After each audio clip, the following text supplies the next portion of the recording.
did originally want to do this on my computer, well, laptop, but it just wouldn't let me. So unless it's changed, then the picture with the steam train, Nick Payne Livestream 8.1, is going to be sticking around, just hanging around until maybe I eventually sort this out. Who knows? But yeah, this stream was originally supposed to be 1 to 2 hours in length, for roughly their amount, to give it about that amount of time. But due to delays, technicalities and difficulties and so forth, it's not been possible, and at best I will now only be doing half an hour. So that's a shame. Side note, I don't see your chats.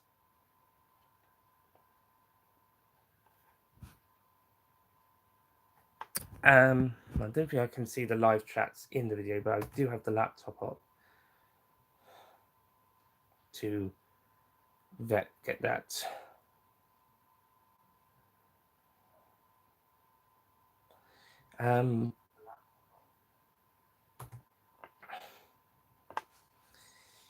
Let's see how it goes. But yeah, I'm actually not expecting anyone to even turn up, even if I did do the longer stream.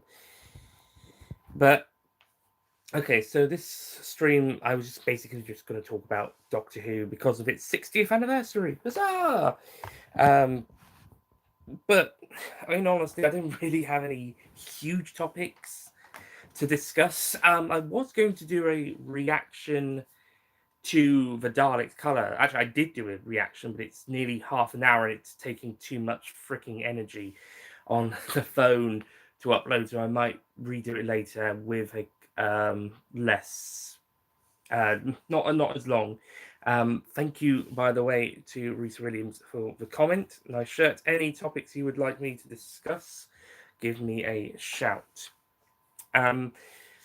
So, guys, I will do a Daleks in Colour reaction. Again, I'll redo it later. I won't talk too much about that now, but I do think whilst the colorization itself looks fine for what was originally a black and white story, I think the cutting down to 75 minutes really bolts the story.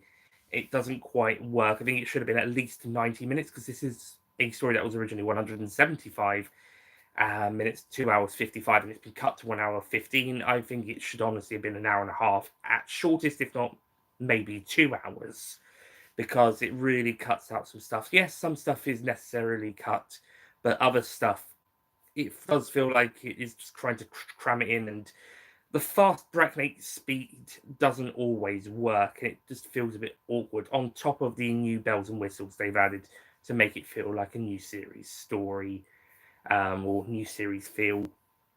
And you know, it probably would have been fine if it maybe gelled with what we were originally seeing better. I mentioned this in the version of the reaction I filmed last night, but I might do it again later, and I'll repeat it here, is that I think they should have taken a leaf from the Enlightenment and Plant of Fire special editions from 2009 and 10 respectively for their DVDs, because I think how they did it, and how also Day of the Daleks did it for its 2011 version, even though that's split into 4 parts as opposed to a feature-length one.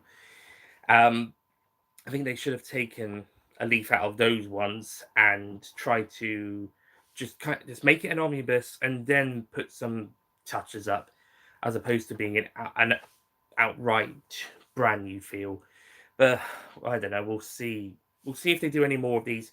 They've rumored the war games, and I really hope that that one is at least an hour and a half, because there is no freaking way they're getting a 4-hour 10-minute story down to 75 minutes like that. That is the longest one they can do, because Master Plan's still partly missing. It's only got about a third of its arsenal, a third of its episodes in the archive. So the War Games is the next longest, and if they're going to do that one has to be at least an hour and a half, because there's no way they can cut 4 hours, 10 minutes into just an hour and a quarter. No freaking way. Even if they cut out a lot of the fat, there is no freaking way it's going to flow that well. It's not even 10 minutes an episode. Like this one might have been like 10 minutes plus a little bit extra, 10 or 11 minutes an episode. Yeah, in fact, that's a rough estimate, by the way. So, yeah, there's no way that War Games is going to work at 75. If this one doesn't entirely gel at 75, the War Games most certainly will not. If that one's an hour and a half, maybe. Better to be 2 hours, but yeah. Hello, Zach. Nice to see you. Any topics you would like me to discuss in this live stream? As mentioned, I'm not going to be terribly long due to setbacks with setting up this live stream. So aiming for like 25 more minutes ish. Just comment if you want me to touch anything up. But basically, it's just doing a little bit of a reaction to yesterday's The Daleks colorization. But I intend to refilm because I did film it, but too much. It was too long, and the amount of gigabytes uploading.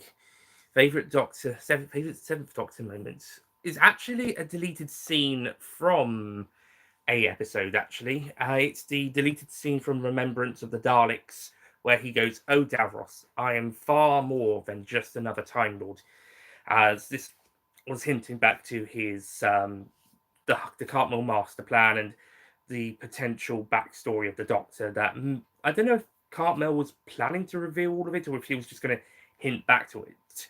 Of course, Lungbarrow went deep into the Doctor's backstory, or a version of the Doctor's backstory. And of course, Cartmel called out the Timeless Children for the reveal about it revealing too much about the Doctor's backstory. Oh, that's nice. What do you think of it? But whilst you get back to me on that, yes, I think Lungbarrow, of all the times to ring the doorbell, well, it was always a possibility, wasn't it? But yeah, I haven't read Lungbarrow, but from what I hear, it's crazy. There's even the theory that Leela's and Android from Invasion of Time, they had a kid, and that turned out to be the Doctor. Yeah. Imagine if that was in the show. Imagine if the season 16 finale at the end of Key to Time, the Black Guardian goes, "Oh, by the way, your previous companion and her new husband, their child is you, and they've sent it back in time to grow up and so forth. Bye." And then the season 17 arc is not the randomizer, although that gets forgotten about pretty early on, but in fact the Doctor, the Fourth Doctor, having that existential crisis. That would have been really silly. Say, don't you read if you haven't read the rest of the videos? I don't have the money. Fair enough. Yeah, I've heard it's a bit of a tough one, and that's even before reading the rest of the without reading the rest of the sorry, and that's even with reading the rest of the VNAs, and even harder without. I do believe one of the original companions for those Seventh Doctor VNAs are in it. Like there's the two that also had some Big Finish audios, both novel adaptations and a box set of new ones. I think one of them's Chazaz. But yeah, one of them basically is in this one. The other one I think left in the one before, or something happened to them in the one before. Anyway, but yeah, I hear Lungbarrow is a bit of a crazy one. So yeah, it was the timeless children of its day, basically, and I don't think it was Izzo. Sorry, there's a heart in the way of that message.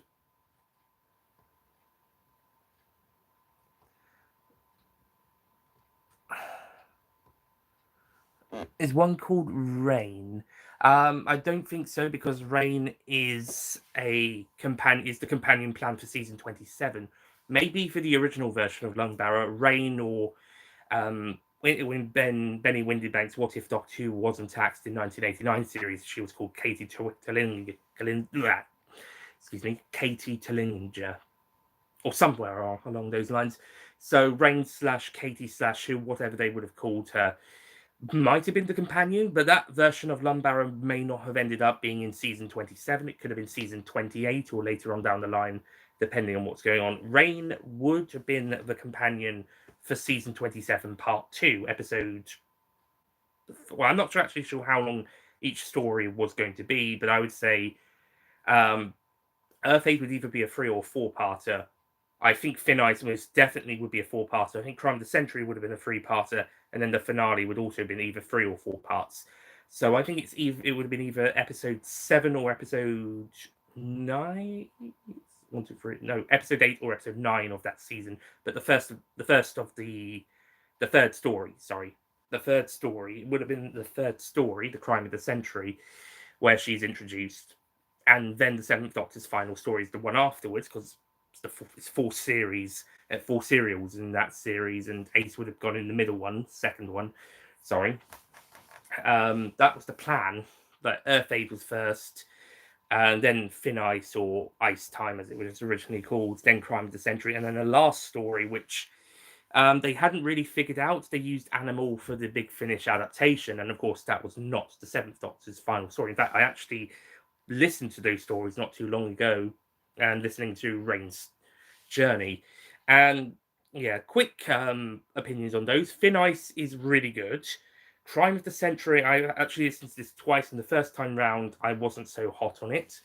But I then came back to it later, and actually I thought it was all right. It is the weakest of the 4, though. Animal's good, and Earth 8 is also good. I'm not sure which of those 2 I prefer, but I would say they're both, at the very least, they're both equal placements in the middle of the season, with Crime at the bottom and Thin Ice on top, even though that story doesn't have Raine in it. That it's still probably the strongest of that season. It does have her mother in it, and she's played by the same actress. Do you listen? I'm actually listening to that now. Well, not right now, but that's my current listening to story, Units Dominion. And so far, I'm on part 1, coming towards the end of that. Probably finish that and start part 2 at my work rate later, if I can, or next time. And it's sounding good. We'll see how it's gonna go with that one. So yeah, no spoilers because I'm only on part 1, albeit in the last quarter of part 1, the last under 15 minutes. But it's sounding interesting that they're setting up a whole world building relating to the Time Lords and whatever these alien creatures are. But I will have more opinions on the story as we go along. Does it need to be 4 parts? Well, I'll have that answer when we get to the end of part 4. We'll see. It's good. Oh, that's good to know. So I'm in for a good time. Wow. At least a good story. Yeah, McQueen is really good in it. I know what the twist about him is going to be because, well, he's been in subsequent releases as this character. So, I mean, to be honest, I think everyone going in probably would have known something was going to be revealed about him, his Doctor anyway, whether it be an alternative universe or something, because at the time, the 11th Doctor was the current incarnation, and whilst there was still the possibility of a 12th and 13th, because this was 2012, the War Doctor wasn't a thing yet, the 12th Doctor hadn't been cast yet, so there was still that possibility, like the Valiards, that he was still potentially on the way. And then they do the twist of, oh, this is who he really is. And I know who he is. I won't say it now for those who haven't seen it or haven't listened to Big Finish.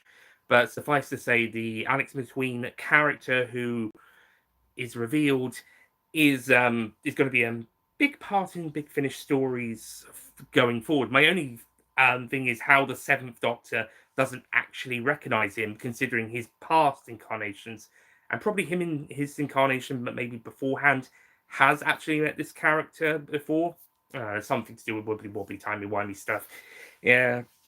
I mean, something's going on in this box set anyway, so that could easily have done something to his memory.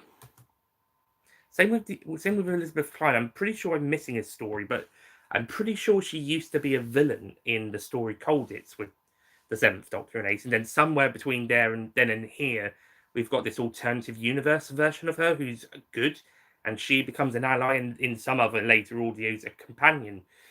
I'm not sure. It's been a while since I heard that Big Finish documentary for the 50th anniversary box set, where they talk about her in a segment when going over it. It was a really weird just listening to stuff about the light at the end, which had its own dedicated documentary anyway, and then the other documentary, Doctor Who at Big Finish, it had about 25 minutes to itself, and then suddenly they randomly went to Elizabeth Klein, and it was like, what? Okay, random choice to go to next. And Davros was the one afterwards, and I was like, okay, that one's makes a bit more sense, but still a little bit random. Klein's story is a bridge for. Okay, thank you. Is that that's not from Company of Friends, is it? That's something else. That's another release, isn't it? Klein's story is amazing story. Recommend. Okay, I'll have to find that at some point. Yeah, that's not Company of Friends, because I've heard that, and I don't think any of her stories are in there. I think that one, that applies as well as Mary Shelley's first one. It's also got Izzy from the comics. I think it's a companion from the books as well. I could be wrong. It's a guy, male companion. I can't remember. And of course, Bernie Summerfield, who is based. Not the Company of Friends. No. Okay. No, I didn't think. No.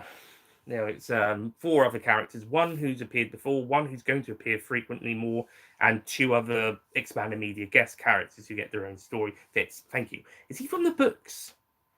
Does he's like maybe not the Virgin New Adventures? Maybe is he from the BBC books? I'm not entirely sure. I know Izzy's from the comics, the Doctor Who magazine comics. Benny's from the VNAs, and then later I got her own spin-off audios, and then also appeared in the occasional monthly range, another story, and has appeared infrequently ever since, as well as having her own spin-off series infrequently released. By the way, happy 25th anniversary to the Bernie Summerfield's audios this year. He's from the ED. Yeah, that makes sense. If Benny counts as the VNA book companion for the Company of Friends stories, then Fitz being the EDA one, Eighth Doctor Adventures, makes a ton of sense. Plus 1 comic and 1 completely brand new. So that I guess that completes the quadrilogy. But gosh darn it, would it have been amazing to have one more story with Frobisher? We need to bring Frobisher back. Frobisher's he's one of the best. But anyway, so yeah. Any other topics you'd like me to discuss, Zach, or anyone else watching? If there's any other interesting things? Pretty much given my thoughts on the Daleks. So, Daleks colorization. I like the story. I think the colorization's fairly good. I just think maybe the fact it's squeezed into 75 minutes and the need to make it like a new series story kind of lets it down a little bit. And yeah, like my friend Matt Moyer had a much more negative reaction to this due to his autism and being a fan of the 60s era, and he had a bit more of a negative reaction because he couldn't watch it and he struggled with it. So yeah, if Matt, if you do end up watching this, I sympathise with you. FYI, happy graduation for yesterday. I have to go, but okay, that's fair enough. That's fair enough. I'm probably going to be ending myself in about 5 to 10 minutes anyway. We're up to now. Yeah, 19 and a half. Okay, well, see you around, Zach. Right, so for anybody who turns up in the next 10-ish minutes, or who watches this later down the line, I think I'll just talk a bit more about the show, I suppose. So I've given my thoughts on the Daleks. I'll do a more straightforward, hopefully, reaction later. Okay. As I had been saying, I've been listening to some of the Big Finish Lost Stories the season 27 ones from the second range of the Lost Stories that feature the Seventh Doctor and Ace, and introduce new companion Raine, who would have been the new companion for the Seventh and later new Eighth Doctors going forward for season 27, second half and onwards. Who the Eighth Doctor would have been, uncertain. I know I've heard rumours that Richard Griffiths was being eyed as a potential Eighth Doctor for 1991 and season 28. Whether or not he would have actually done it, because he was in a series called Pie in the Sky around a similar time to what his era of Doctor Who would have been if the show continued and he was the Eighth Doctor. Um, and so he would have been busy with that, but he was also showing, I suppose he was looking a little older and, without being rude, a little fatter. So I'm not sure how much athleticness he would have used for the role. But then again, don't judge a book by its cover. Maybe he would have been super athletic and really into the role.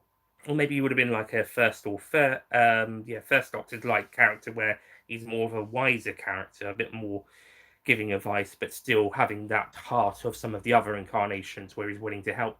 So basically, the seventh Doctor is the mysterious chess master character once he gets over his regeneration, with a bit of goofy clownishness earlier on. The Eighth Doctor could have been something more back, the original Eighth Doctor, not Paul McGann's. The original Eighth Doctor, as planned for season 28, could have potentially been something more back to basics, because we've had 7 was the chess master with a bit of clowniness. 6 was arrogant and pompous, but also wise and did have some heart deep down in there and moral justice. 5 was the kind, nice, fun one, but was also struggled with confronting authority. And 4 was his own thing. The Fourth Doctor was his own thing. So the Eighth Doctor for season 28 could have been something to going back to basics of the original 3 and being some sort of, maybe not so much 2, but maybe a mesh of 1 and 3 with the heart of maybe 5 as well. But that's just a theory, and he would have kept what his predecessor would have done as part of him, but he may have gone back to being more kind of wiser Doctor, but maybe not get involved too much in the physical sense, but definitely be a very smart incarnation, which again would carry on from 7, but he would be more back to what those maybe like something like the Third Doctor, I suppose. Maybe a Third Doctor, but less physical. Again, maybe some of that First Doctor traits in there as well, but again with the heart of 5. And who knows? Maybe he would have been a funny as well. Maybe he would have kept some of 7s or 4s or 2s fun moments. But yeah, that's just the theory of what the Eighth Doctor could have been if made in 1991 for season 28. And how long that would have gone on, I don't know. How long till the BBC tried to cancel it again?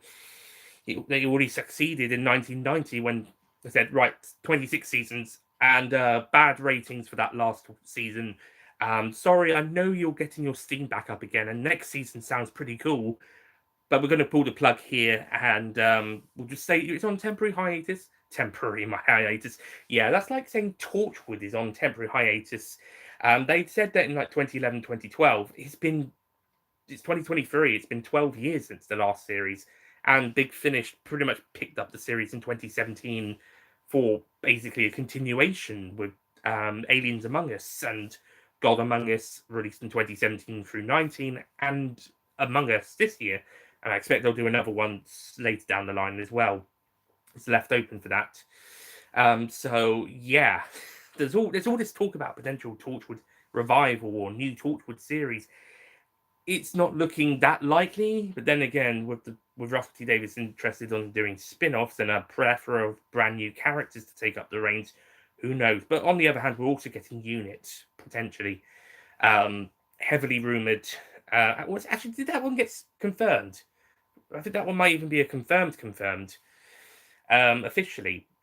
So we're getting that. So that might be its replacement, Unit instead.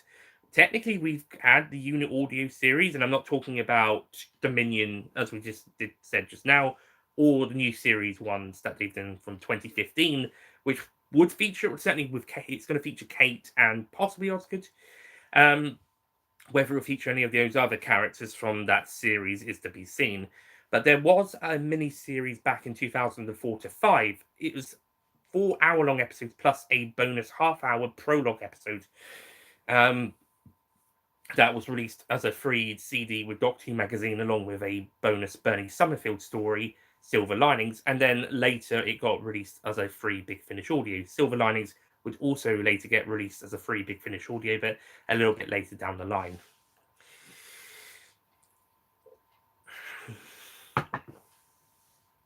And this first half-hour story was called The Coop, and it was really good.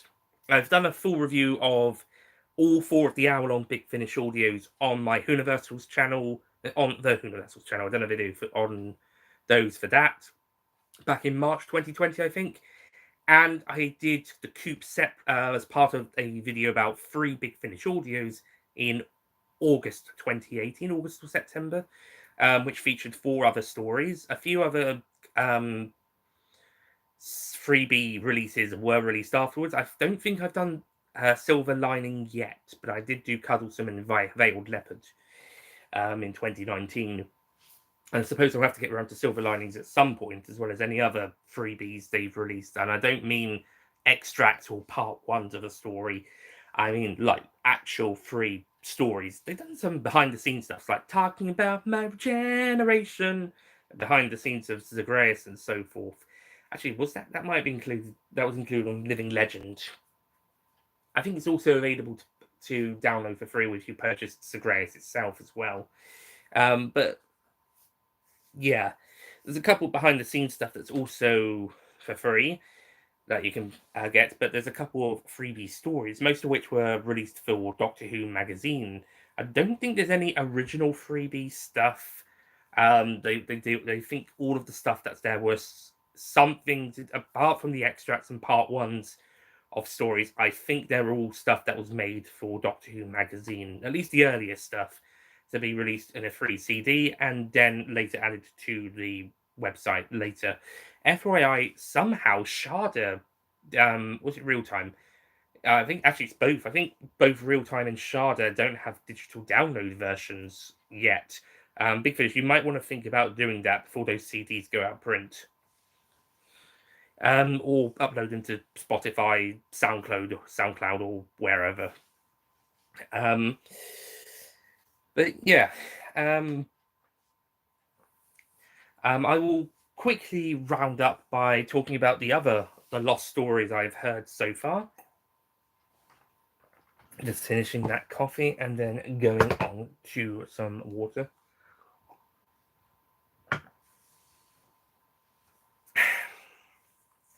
So I've also heard The Nightmare Fair from the first range and a story planned for season 22 with the 6th Doctor. The Elite from the start of the third range, which is a 5th Doctor story planned for season 20, funnily enough. And The Queen of Time from the 4th range box set. Is it the 4th range? Yeah, the 4th range of stories, and a story starring the 2nd Doctor, which would have likely have ended up in season 6, or was planned for season 6. Also, the another season 22 planned story, which was not the Mind of Evil, The Ultimate Evil, which again is a 6th Doctor story. This one was for was it the 5th range? Yeah, it was the 5th range. And then a bonus story, a bonus Lost Stories story, The Mind of Hodiak, a 6th Doctor adventure, which might have been a story for season 23 or season 24. Written, of course, by Russell T Davies. Plus, as well as the season 27 stories from the 2nd range, starring the 7th Doctor I already mentioned. So, my opinions on this: The Nightmare Fair is my favourite. That is really good. That is such a great story. Really enjoyed that. This would have made a pretty good television story. I don't know how good it would have been on TV, though. But for the most parts, it's a pretty good one. I think this would have been one of the strongest Sixth Doctor stories had it been made for TV.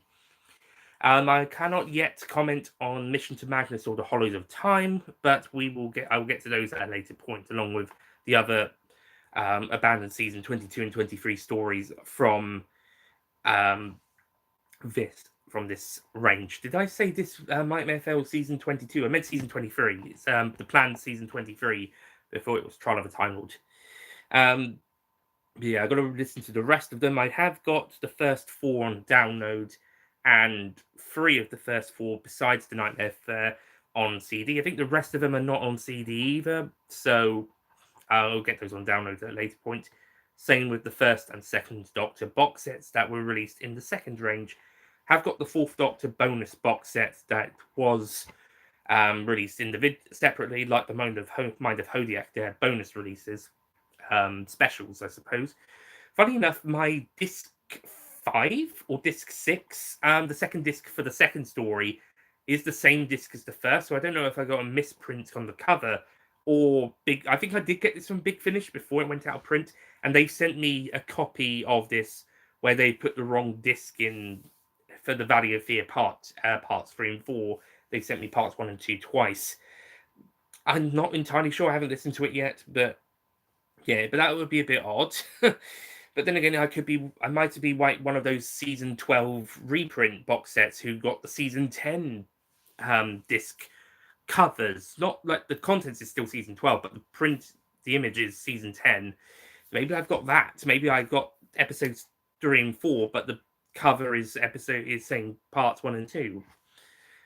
Because it's the same printing of the one before, the other disc. I don't know. Anyway, I haven't heard those stories yet, but I've got that on CD and download, so I'll listen to it at some point.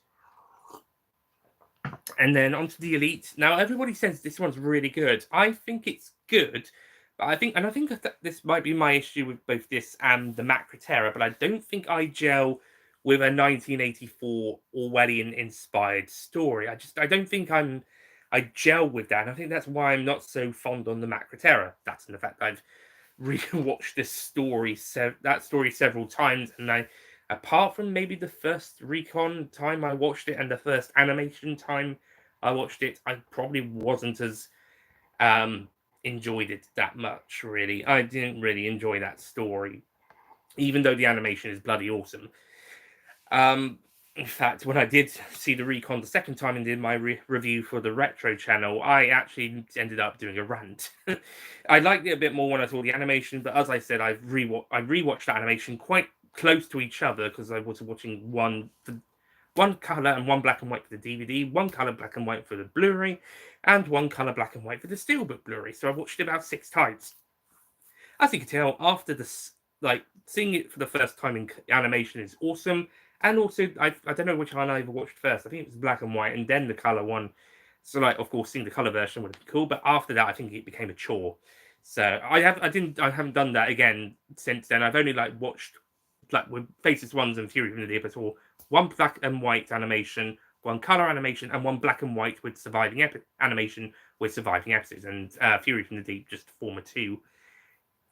Would do that again for the other stories later down the line with just black and white animation with surviving episodes, color animation. Yeah, I'll just do that from now on. I'll collect the DVDs, Blu-rays, and Steelbooks, but I'll just watch it on one of those. Probably the DVD if I'm watching on the computer, or Blu-ray if I'm watching on the telly. Heck, it's on iPlayer now as well.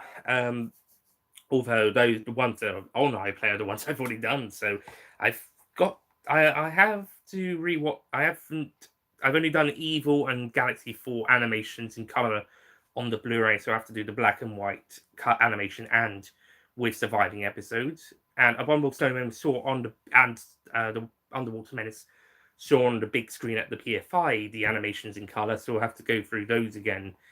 Or the very least, the black and white versions, and with surviving episodes on the DVD or Blu-ray at home.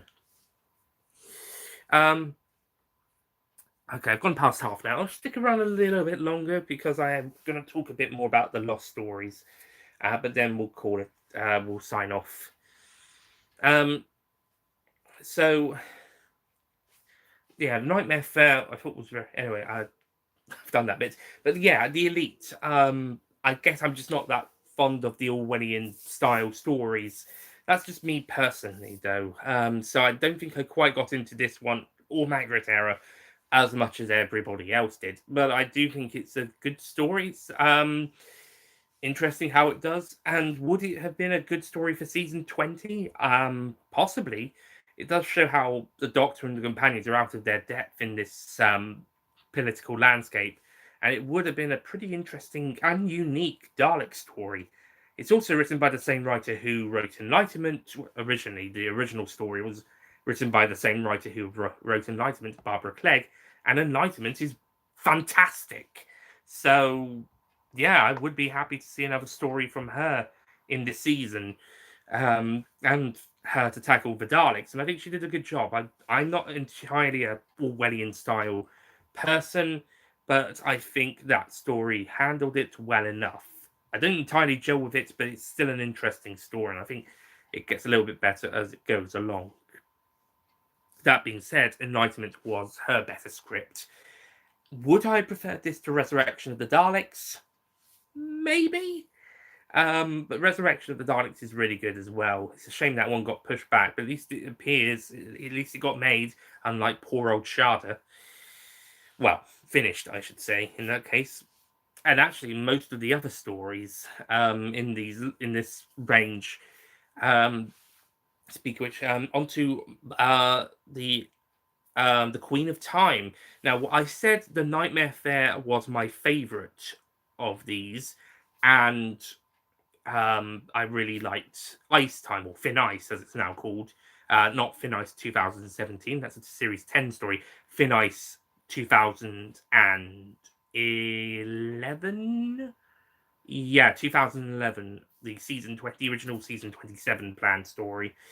Whilst I said I really liked that, and I really liked the Nightmare Fair, the Queen of Time could be the best one at the very least. I mean, I would say, I think my ranking would be Nightmare Fair, Queen of Time, Thin Ice for my top three of the ones I've heard so far. The Queen of Time is a really great story. Now, granted, most of the original story actually comes from the new writer. Can't remember her name, but Big Finish brought in a female writer and a female director to do this story justice, as it is a story that its ideas originated from the 1960s. So yeah, but they have to do this female villain character justice. But from the note that Brian Hales was the author or the writer originally going to do this story and did the notes and stuff, that the new writer was able to then craft the story from that. And in all honesty, I actually think it's a bit more of their own in a way. I suppose that can be said for most of these lost stories. They kind of come into their own based on notes of the original story. If the original script itself or original storyline doesn't exist, see The Mind of Hodiak, where Russell T Davies does have the script for part one, but part two, they got to not so much start from scratch, but go from the notes and see how they can and adapt those into a finished script.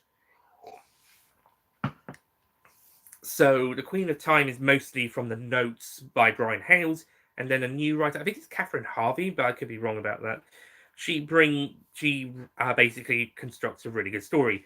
The 60s ones, of course, will have the narration from the companions, a bit like the Companion Chronicles and the not the Companion Chronicles, the early adventures, the first and second Doctor's stories before they brought in David Bradley first, and then Stephen Noonan second, and Michael Troughton respectively, as the first and second. Bradley and Noonan as the first Doctor, and Troughton as the second Doctor, respectively. But until then, they did them like the companions would do the narration, and they would the male companions would fill in. Companion actor would also voice the Doctor. So William Russell and Peter Pearce for the first Doctor, and Fraser Hines for the second. But yeah, it still works really well as they are able to do some pretty good stage directions, so it works pretty well on that sense. it's a good story, and really good story, very enjoyable, really entertaining. And the Queen of Time is a great villain with a great performance by the guest actress, whose name escapes me at the moment, but I know she was the Merlin's mother in Merlin. So Thomas Hayden James, if you're watching that, that's something interesting for you as a Merlin fan and as a Doctor Who fan. Was it Catherine Harvey as the actress? Maybe that was her. Oh no, it was Caroline Faber. Yeah, Caroline Faber was the actress. Or the other way around. I'm not quite sure. I think it was, but I think Caroline Faber was the actress. She was fantastic. She was so good at being a seductress villainess, but she also could snap at any moment and just had an evil streak. Yeah, she's great. And the sister of the toy maker. So we could have had a toy maker sequel, so pseudo sequel years before the Nightmare Fair, and even which was going to be the next Toymaker story. What is it with Toymaker stories that just don't seem to be getting made? Nightmare Fair, Queen of Time, and Michael Gough turns down being in a big, well, both the Nightmare Fair and also the Big Finish story. Um, they were planning to be their 48th range story. I think was going to be called Toymaker, and would have seen the Fifth Doctor encounter him, but Gough turned it down. So instead, they made Omega, and had the Fifth Doctor fight Omega or encounter Omega again. Instead, I think that's the story. So yeah, I honestly, if the Giggle actually broadcasts on BBC One as planned in 2 weeks' time on Saturday, the 9th of December, 2023, we will finally get a Toymaker story that was originally planned and actually gets broadcast. I know he's been in comics and books as well, and they've been released there at all fine and dandy. But yeah, in terms of regarding both the Nightmare Fair and also his sister's appearance in the Queen of Time, honestly, I think the Giggle is going to be a major achievement as far as that character is concerned, because neither his original sequel episode or his sister's story got televised, and you had to go to Big Finish for those, or the books as well for Nightmare Fair. So at last, he's getting his long-awaited return. 2 weeks' time. Heck, he might even have a cameo in one of the other two episodes. Who knows? But the Toymaker will return in 2 weeks from tomorrow. About 15 days, give or take. Yeah, I would say on that note, I will wrap up, but I'm also going to mention the Ultimate Evil. That one's all right, I guess. Again, I wasn't so hot on it. Maybe I'll like it again, or a bit more on the rewatch, but I think that one wouldn't have been as strong of a story for season 23. That one's more on the lines of, yeah, it's, I suppose my feelings on that one is other people's opinions on something like Attack of the Cybermen or Revelation of the Daleks. I would say Two Doctors, but that one's gone a bit more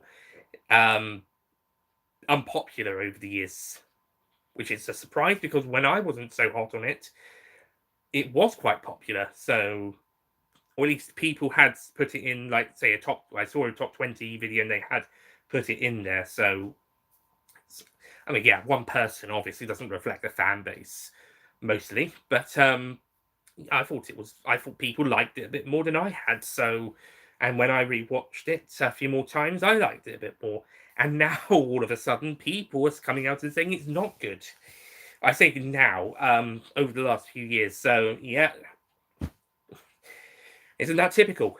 I used to be in one camp, but okay, now I can see that side. Oh, they've seesawed as well, but in the opposite direction, or at the very least, I've seen more people coming out and saying that they dislike it. Same with Delta and the Bannerman. I never saw anyone talk about it for years, and when they did, it was always in a negative light. Whilst I was always like, "No, guys, really, it's actually really good." A bit tonally inconsistent, and maybe it needed another episode to or longer episodes to fill out the runtime. I guess that's what the season 27 box set helped out with. Season 24, sorry. But still, it's still fun. It's still a fun, enjoyable one. I still stand by that, by the way. So, yeah. But yeah, Ultimate Evil, I find it's just just an okay story, I guess. Maybe I'll like it a bit more on a listen. Still good to have it on audio. Now we just need Yellow Fever and How to Cure It and The Children of January. The latter of which actually does have a script. The writer just hadn't really handed the rights over. They were in negotiations with it, but they ended up not doing it for that first batch in 2009. 2009, 2010. So that's a shame. Oh well.